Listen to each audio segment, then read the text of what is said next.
है। Hello guys, hello students, I am Madan sir from your YouTube channel prime coaching centre. तो चलिए students, हो जाइए तैयार केस स्टडी बेस्ड क्वेश्चंस। जी हाँ, ये केस स्टडी बेस्ड क्वेश्चन जो आपको मैंने प्रीवियस वीडियो में एक बता रखा है, उसमें कुछ क्वेश्चंस हमने सॉल्व करा दिए थे और उसका लिंक इस वीडियो के डिस्क्रिप्शन में भी है, यहाँ से आप लोग देख सकते हैं। ये बहुत इंपॉर्टेंट क्वेश्चन स्टूडेंट्स अगर कहें कि है तो कोई गलत नहीं होगा, क्योंकि आपके 60 नंबर में 20 नंबर जो एसटीडी बेस्ड क्वेश्चन है बहुत ही इम्पॉर्टेंट रोल अदा करने वाले, क्योंकि ये आपके अगर 95 प्लस लाना तो ये 20% आपको करने ही पड़ेंगे। तो देखिए हम बात करते हैं क्वेश्चन नंबर, यहाँ पर एक एसटीडी केस क्वेश्चन दिया है, scale factor and similarity. Scale factor a scale drying of an object is of the same shape and the object but different size, यानी सेम उसकी क्या है शेप है और उसका बट क्या हो डिफरेंट साइज हो। The scale of the drawing a comparison of the length used on the drawing, the length is represents. The scale is written as the ratio, हम इसको ऐसे इस तरीके से लिख सकते हैं, similar figure the ratio of the corresponding side in similar figure is called the scale factor. यानी स्केल फैक्टर वही होगा जो उसका रेशियो टू करस्पॉन्डिंग साइड का क्या होगा सिमिलर होगा। सिमिलर स्केल फैक्टर हम लिख सकते हैं length of image upon corresponding length of object. अब बात करें स्टूडेंट्स, जरा यहाँ पे देखिए, अगर मैं आपको दिखाऊं तो यहाँ लिखा हुआ देखिए स्टूडेंट्स, क्या यहाँ पे लिखा हुआ है कि if one shape can become another using resizing then the shapes are similar. यानी अगर उसी को हम रीसाइज कर दें तो वो भी हमारा क्या होगा सिमिलर होगा। दूसरा, अगर रोटेट या टर्न कर दें तो वो भी हमारा सिमिलर होगा। रिफ्लेक्शन अगर होता है, यानी यहाँ से यहाँ सेम ऐसे बन रहा है तो रिफ्लेक्शन हो रहा है तब भी वो सिमिलर होगा। ट्रांसलेशन आर द स्लिप, यानी ये ट्रांसलेशन आर स्लाइड हो रहा है तब भी हमारा क्या है स्टूडेंट्स ये क्या होगा सिमिलर होगा। तो यहाँ देखिए, hence two shape are similar when one can become the other after a resize, flip, slide और टर्न। यानी या तो रीसाइज, फ्लिप हो, स्लाइड हो या टर्न हो तो क्या होगा सिमिलर होंगे। अब देखिए, अब स्टूडेंट्स यहाँ दिया हुआ, अगर हम बात करें फर्स्ट क्वेश्चन का तो देखिए, a model of the boat, एक बोट का मॉडल दिया हुआ है जो made on the scale 1:4 scale पर बनाना है। The model is the 120 centimetre, 120 centimetre इसमें देखिए दिया हुआ है, लॉन्ग है। The full size of the boat has a width 60 centimetre, यानी विड्थ कितनी 60 सेंटीमीटर। तो अब देखिए इसमें what is the width of the scale model. तो एक बात बताइए स्टूडेंट्स, यानी यहाँ पर अगर हम देखें तो ये जो what is the width of the scale, तो ये जो 1:4 रेशियो है, 1:4 रेशियो है, तो इसका मतलब ये जो दिया है 60 सेंटीमीटर इसकी विड्थ दिया हुआ है और आपको इसकी किसकी the full size of the boat is width 60 centimetre. तो इसके लेंथ हमें विड्थ से ही मतलब है, इससे मॉडल के लॉन्ग जो दिया है लंबाई से तो मतलब लेंथ से तो मतलब है नहीं। तो इसको अब हम क्या करेंगे स्टूडेंट्स, इसको इस तरीके से हम सॉल्व कर सकते हैं। तो बात करें स्टूडेंट्स अगर इसका रेशियो का, तो ये रेशियो अगर हम देखें तो ये रेशियो 1/4 लिख लीजिए। अब यहाँ पर देखिए, ये जो इसकी दिया हुआ है what is the width of the scale, तो स्केल यानी जो उसकी यहाँ पे किसकी दिया हुआ है width of the full size of the boat is width 60, तो 60 सेंटीमीटर तो नीचे आ जाएगा और इसकी जो आपका जो दूसरा बोल रहा है उसको आप जो पूछ रहा है उसको x मान लीजिए। अब इन दोनों को क्रॉस मल्टीप्लाई कर दीजिए स्टूडेंट्स, दोनों को अगर हम क्रॉस मल्टीप्लाई करें तो 4x इक्वल टू क्या हो जाएगा 60 × 1। अगर हम x की वैल्यू फाइंड करें तो 60 1 जा 60 और ये 4 नीचे आ जाएगा, तो कितना आएगा स्टूडेंट्स सॉल्व करने पर 15 आएगा। यानी x की वैल्यू हमारी जो क्या होगी विड्थ ऑफ द स्केल होगा, वो मॉडल का मॉडल कितना होगा, ये सी ऑप्शन होगा इसमें से, राइट। तो चलिए इसी तरीके से सेकंड हम देखते हैं स्टूडेंट्स, सेकंड में क्या दिया हुआ है। यहाँ देखिए दिया what is the effect of the similar of and two polygon, यानी इसमें देखिए यहाँ दिया दे आर फ्लिप्ड हॉरिजेंटली, नहीं, दे आर क्या है ये है they are deleted by a scale factor, no, they are translated down, no, they are not the mirror image of another, यानी what will be effect of the similar of two polygon, यानी क्या effect डालेगा similar polygon पे, तो ये they are not mirror image of one another, यानी ये नहीं हो सकता। तो यही हमारा इसका क्या होगा, सी सही होगा।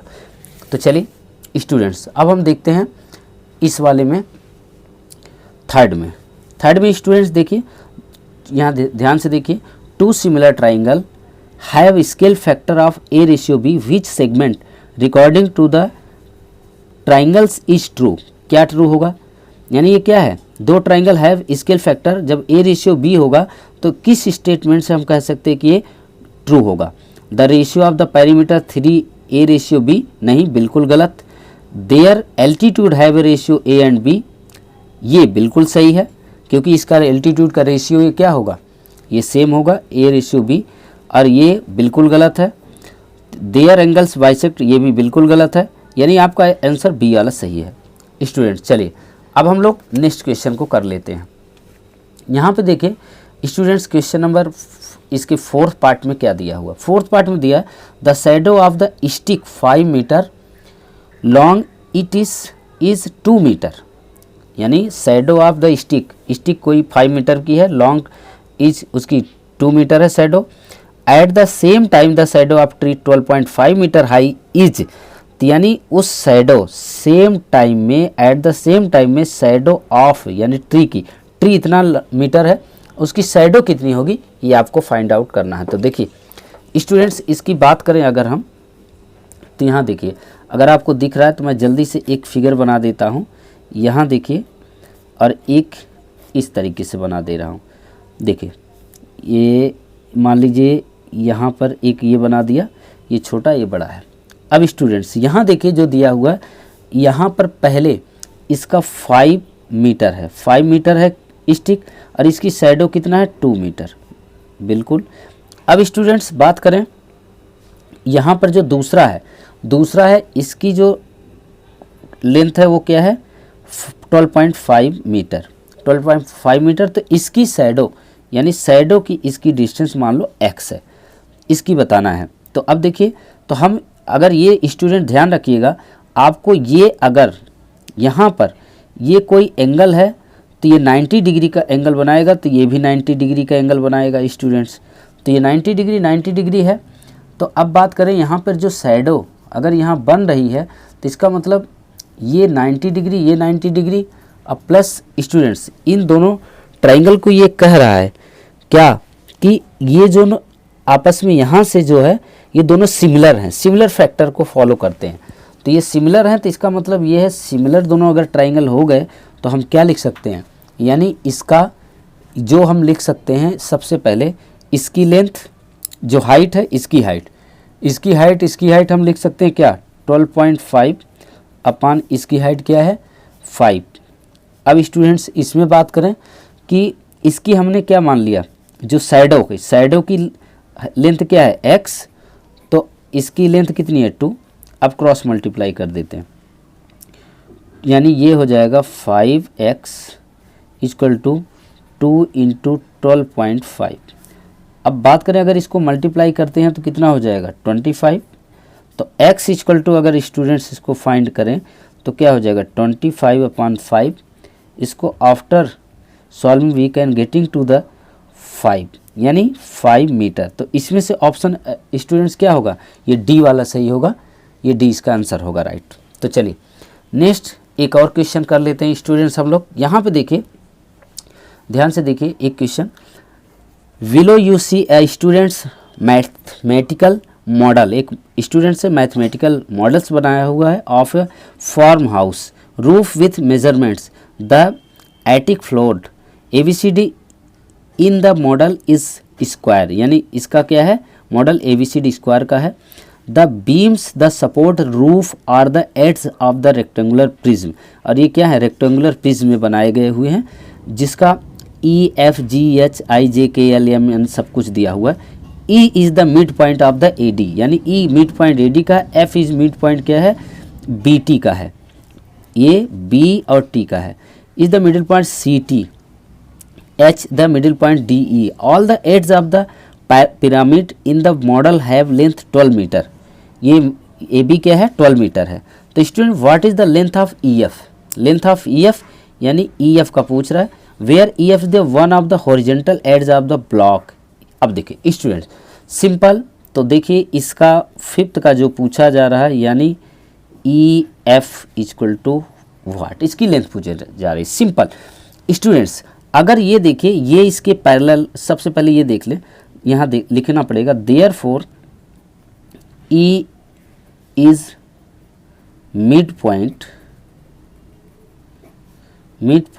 ऑफ, ई मिड पॉइंट किसका है 80 का, एंड एफ इज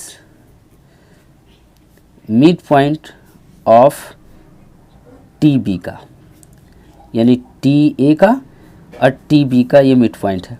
अब स्टूडेंट्स सो ये जो हमारा होगा ई एफ क्या होगा 1/2 इंटू ए बी, ब्रैकेट्स में एक लगाएंगे, हम लोगों ने बहुत पहले पढ़ा था mid point theorem, class 9th में पढ़ा था मिड पॉइंट थ्योरम। अब मिड पॉइंट थ्योरम से अगर हम निकालें तो 1/2 ए बी की वैल्यू क्या दी है 12 सेंटीमीटर, इसे हम डिवाइड कर देंगे तो कितना आएगा 6 metre, that is your final answer. तो स्टूडेंट्स इसमें से कौन सा ऑप्शन सही है सी।